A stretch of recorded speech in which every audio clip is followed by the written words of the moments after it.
You are watching Fugitive Red Eye, and today I'm just sort of doing a miscellaneous DVD update. I was going to have a theme and do like a South Park update, but unfortunately when I went to Best Buy they didn't have the Season 19 like they were supposed to today, or actually they were supposed to get it last week as a Best Buy exclusive, but they didn't have it, at least not at the location I went to. I'm going to check one more location, and if I do get Season 19, that'll be in this video. But first up, as you can see, I got the Black Butler Book of Murder. This is the final Black Butler set I needed, so now I own that entire series. And then I got the rest of the Beavis and Butthead Time Life set, so I have all the DVDs of Beavis and Butthead. But unfortunately, that doesn't mean I have all the episodes, because there's still 5 or 6 or so that were never released on home video. But regardless, here is the Buttoween and Beavis and Butthead Do Christmas. Hopefully I didn't just cover up the mic there. If I did, I apologize. Oh, hi. Oh, damn. Don't know why I say that when I fuck up, but whatever. Here's Troubled Youth and stuff. And finally, Feel Our Pain, and this one's actually Troubled Youth. This one's Innocence Lost. My mistake.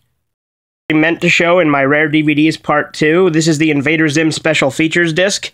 It's originally included with the Invader Zim House set, but that in and of itself is really rare, as is this disc by itself, which is really the only difference other than the house box. Yeah, this came in the house set, but I was not going to spend like $300 to get the house set when I already have every episode on DVD. But this is a pretty rare set. It contains the original version of the Christmas episode. The thing is it's not really all that different. There's probably like 8 seconds worth of difference, so it's not worth owning just for that episode by itself. But it also has the unfinished episodes, audio tracks, and things like that, so it's pretty nice to have. So the other Best Buy I tried did have it. As you can see right now, it's only at Best Buy. It's going to be going everywhere else next month on the 16th, I believe. One thing I kind of want to point out is this case is partially lying. It says this is the first season that's serialized, which is incorrect because the 18th season did the same thing, and they just continued it with this one. Now, one thing I'm a little disconcerted about is it says season commentary instead of episode commentary, so I really hope that it's not just one continuous, it's just one commentary for one little brief one.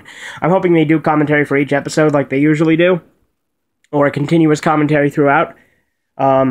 But I will update once I've watched it, so in about 5 seconds for you, but probably more like 30 minutes for me. Okay, so I just finished watching the commentary. They usually just did, 5-minute commentaries at the beginning of each episode.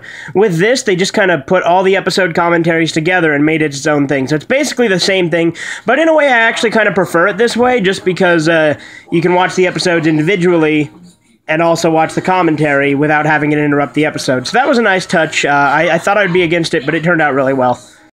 Now this actually just came in the mail today. This is Ash vs. Evil Dead Season 1. The only season out to date. Season 2 is returning this October. Whoa! But I've got to stop dropping this thing when I'm filming. But anyway, I really enjoyed this. It's a follow-up to Evil Dead. Takes place about 30 years after Army of Darkness, even though they're not able to specifically mention Army of Darkness because of issues with copyright, which is bullshit, because they created Army of Darkness, which, that's another topic for another video. Now, here's the back of the case. I haven't actually opened it yet, because I wanted to experience this together in a magical experience. There's the plastic wrap sealed case. Here's me opening the case, and struggling at that. There's the opened case. And now I'm going to try to peel this off on camera. This is too difficult. Here's the discs. As you can see, I did go with the DVD version, but it was actually given to me as a gift, and the DVDs were cheaper than the Blu-rays, so the person who ordered it ordered the DVDs because they are cheaper, and I'm okay with that. The show is still getting supported by the purchase, and I honestly would have probably gotten the DVDs anyway. I don't know. I've been getting more and more Blu-rays lately, but DVDs are still my primary market, as it were. I guess market's the wrong word. I mean, target, maybe? Thing I buy? I don't know. Whatever. And as I just showed Ash vs. Evil Dead, rather, I thought I would show my Evil Dead collection. Here's the first movie. And here I have Evil Dead 2, the Necronomicon edition. For whatever reason, Evil Dead 2 is the most popular of the series. Because how cheesy it is, obviously. But, I don't know, to me, I just much prefer Army of Darkness, and even the first movie over Evil Dead 2. Evil Dead 2 I still enjoy, but I'd say it's probably the low point of the original trilogy. One thing that's pretty cool about this Necronomicon version, though, is if you push this eyeball here like this, it screams. And it has these neatly decorated pages inside that are pretty cool. You can actually read some of them, like it says, "Don't overwater." This is actually, the letters in this are actually English. They're just really hard to read. Look, bad. I don't know what the rest of it says, though. But, yeah. And then here's Army of Darkness, which is the third Evil Dead movie, and my favorite of the series.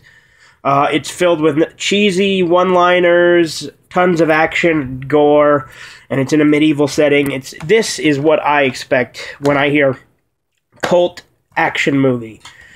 Army of Darkness. Evil Dead 2, like I said, still a decent movie, but it's no Army of Darkness. Army of Darkness is by far better.